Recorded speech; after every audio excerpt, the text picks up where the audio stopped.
আজ আমি পড়ব উপেন্দ্র কিশোর সমগ্রর টুনটুনির বই থেকে টুনটুনি আর বিড়ালের কথা। গৃহস্থের ঘরের পিছনে বেগুন গাছ আছে।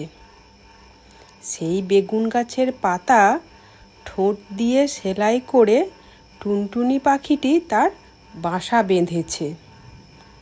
বাসার ভিতরে 3টি ছোট্ট ছোট্ট ছানা হয়েছে। খুব ছোট্ট ছানা, তারা উঠতে পারে না, চোখও মেলতে পারে না, খালি হাঁ করে আর চি চি করে।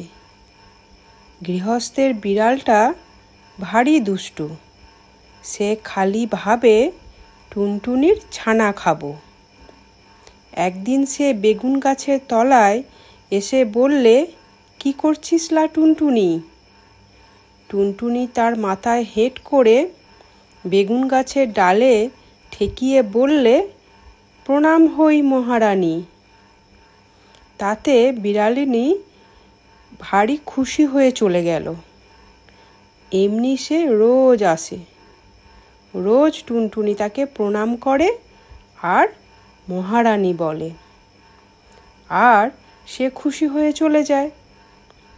এখন টুনটুনির ছানাগুলি বড় হয়েছে, তাদের সুন্দর পাখা হয়েছে, তারা আর চোখ বুজে থাকে না।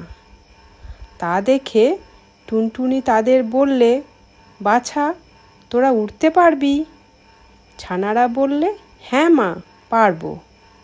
টুনটুনি বললে, তবে দেখ তো দেখি ওই তাল গাছটার ডালে গিয়ে বসতে পারিস কি না। ছানারা তখনই উড়ে গিয়ে তাল গাছের ডালে বসলো। তা দেখে টুনটুনি হেসে বললে, এখন দুষ্টু বিড়াল আসুক দেখি। খানিক বাদেই বিড়াল এসে বললে, কি করছিস লা টুনটুনি?